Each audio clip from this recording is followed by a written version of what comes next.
ही पहला धन है। सबसे पहले सीखो, कमाने से ज्यादा जरूरी है बचाना। लोग सोचते हैं कि अगर ज्यादा कमा लेंगे तो अमीर बन जाएंगे, लेकिन क्या तुमने देखा नहीं, जैसे जैसे आमदनी बढ़ती है वैसे वैसे खर्चे भी बढ़ते हैं। हर महीने अपनी आमदनी का कम से कम 10% बचाओ, चाहे वो आमदनी 5,000 हो या 5 लाख रुपए।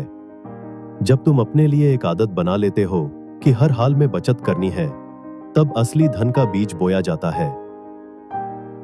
सूत्र 2, व्यर्थ खर्च से बचो। बचाना एक बात है, पर उससे भी जरूरी है उसे बचाकर रखना।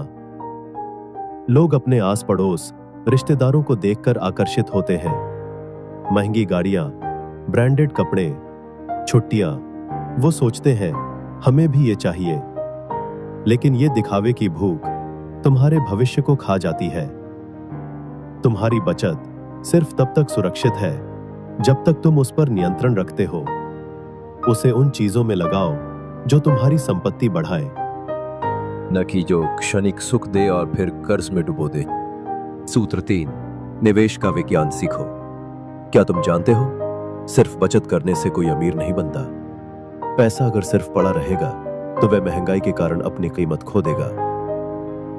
अपने पैसों को सही जगह पर लगाओ, अपने ज्ञान के अनुसार निवेश करो। शेयर बाजार, म्यूचुअल फंड्स, व्यवसाय या अपनी खुद की स्किल्स में। असली अमीरी तब आती है जब पैसा तुम्हारे लिए काम करता है और उसका लाभ भी तुम्हारे लिए काम करता है।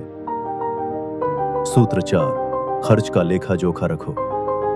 जिन्हें नहीं पता कि पैसा कहां गया, वे कभी जान ही नहीं पाते कि पैसा कैसे बढ़ाना है। हर खर्च का हिसाब रखो, चाहे 50 रुपए की चाय हो या 5,000 रुपए का फर्नीचर। महीने के अंत में देखो कहां कहां पैसे व्यर्थ जा रहे हैं। याद रखो, बजट बनाना कंजूसी नहीं, बुद्धिमानी है। यह तुम्हें कर्ज से बचाता है और अनुशासन सिखाता है। सूत्र 5, कर्ज से सावधान रहो। यदि बचत अमीरी की सीढ़ी है तो कर्ज उसका खड्डा है।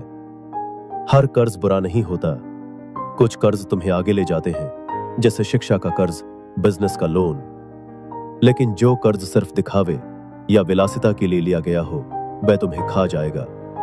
कभी किसी चीज को सिर्फ इसलिए मत खरीदो क्योंकि बाकी लोग भी ऐसा कर रहे हैं। सूत्र 6, संपत्ति और दायित्व में फर्क जानो। संपत्ति वो होती है जो तुम्हारी जेब में पैसा लाती है, दायित्व वो होता है जो तुम्हारी जेब से पैसा निकालता है। जैसे एक किराए का मकान जो तुम्हें हर महीने